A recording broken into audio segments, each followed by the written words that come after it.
These three very special souls began their separate journeys in Poland, which would forever impact future generations of Jewish communities worldwide. Tonight, the Brandeis School is proud to share their stories and honor their legacies.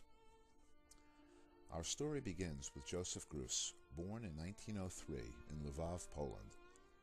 He was the seventh and youngest child in a major Polish banking family.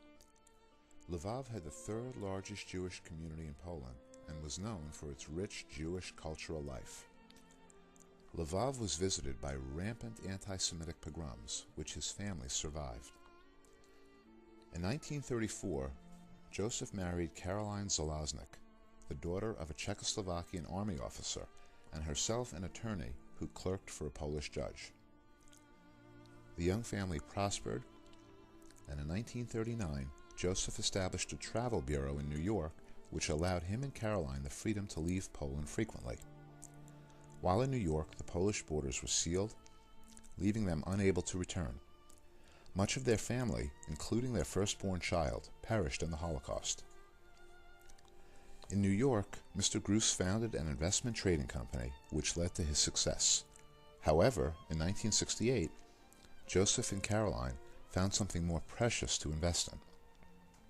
They invested in Judaism. They invested in Jewish education.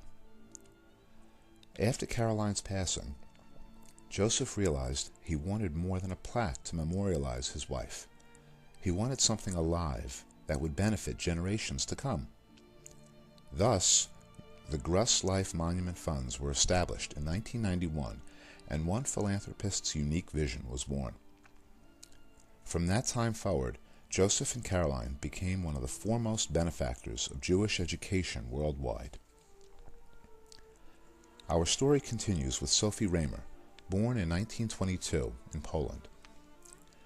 She was raised with a strong Jewish background, both at home and in school.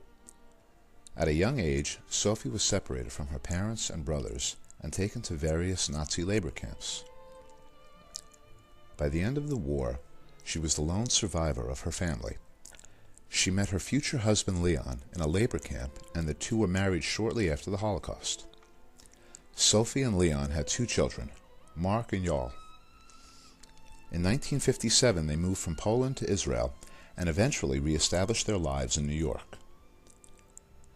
Despite Sophie's difficult past, she was a constant source of inspiration to those who knew her. She was proud of her Jewish identity and strongly believed in the importance of Jewish education and in the continuity of the Jewish people and culture. Sophie took great pride in watching her son and daughter-in-law, Mark and Naomi, as well as her grandchildren, Alana, Yael, and Adi, become involved in Jewish education. She instilled incredible values to the Raymer family and left behind a legacy of charity and service to the Jewish community at large. Tonight, we pay tribute to Joseph and Caroline Gruss and their foundation's spin-off organization, the Center for Initiatives in Jewish Education, and to Sophie Raymer for all that they have done and for all that they will inspire. Your journeys have been difficult, but your hearts stayed strong. The Brandeis School is grateful that your kindness and generosity has come to our door, and all that we can say is thank you, and dedicate the Brandeis School Gruss Science Lab to Sophie Raymer.